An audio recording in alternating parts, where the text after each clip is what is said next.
ዘላለም ወንድሙ ስመ ጥምቀቱ ወልደ ሰማዕትን የምናስብበት ለቤተ ክርስቲያኒቱ ያደረገው ውለታ ብቻ አይገልጠውም። ከልጅነት እስከ እውቀት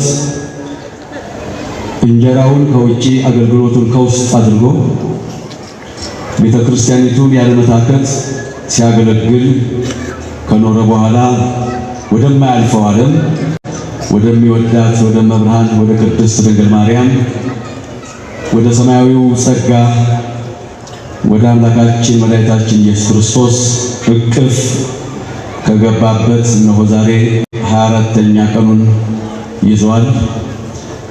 ቀን ይሄዳል፣ ቀን ይመጣል። ሁሉም ነገር በእግዚአብሔር እጅ ስለሆነ ፕሮግራሙ የሱ ስለሆነ አሁንም የወንድማችንን ነፍስ በክብሩ እንዲያሳርፍልን የአምላክ ቅዱስ ፈቃድ ይሆንልን። የዝማሬውን ድምፅ ላሰሙን ልጆቻችን እግዚአብሔር አምላካችን ቃለ ሕይወት ያሰማልን።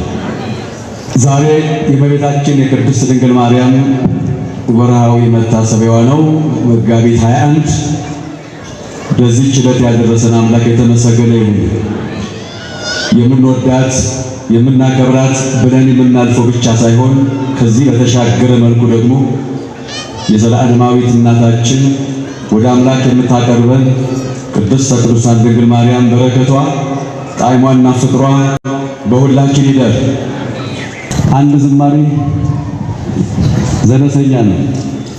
መታሰቢያነቱም በጣም ብርቅና ድንቅ ለሆነው ለመምህራችን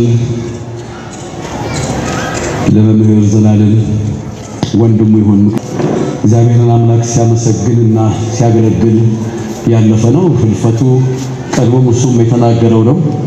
እዚህ ጋር ዛሬ ታይተን ነገ ላንኖር እንችላለን የሚለው ቃሉ ከእግዚአብሔር የተሰጠው በመንፈስ ቅዱስ ኃይል ታውቆት ከውጭ ዓለምም እዛም በአሜሪካም እንገት በዛው ሄዶ ወደ ሐኪም ቤት ውክ አድርጎ በዚያው እንዳለፈ ተደግሞ ተነግሯል። ለራሱ ያደረገው ለራሱ ያገለገለው ለራሱ አደረገው። ስለዚህ ዝማሬውንም ማህሌቱንም ሰዓታቱንም በውጭም በውስጥም ተመሳሳይ በሆነ መንገድ ተካሂዷል። የሆነ ሆኖ ግን የትም ኖርን እኛ ከሰማይ ነን እንዳለው ቅዱስ ጳውሎስ ወንድማችን ወደ ቅፉ ገብቷል። አሁንም በአብርሃም በይስሐቅ በያዕቆብ አጠገብ ያሳርፍልና እቺን ዘለሰኛ ሲዘምር የድንግል ማርያምን ስደቷን እያሰብን ስለሆነ ጸጋዋ በረከቷ ረድኤቷና ቸርነቷ ከኛ ጋር እንዲሆን የአምላክ ቅዱስ ፈቃዱ ይሁንልን። ድንግል ዝክርሽን ያዝከረ የሚለውን ነው። እሱን እያሰብን እንዘምረዋለን።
Man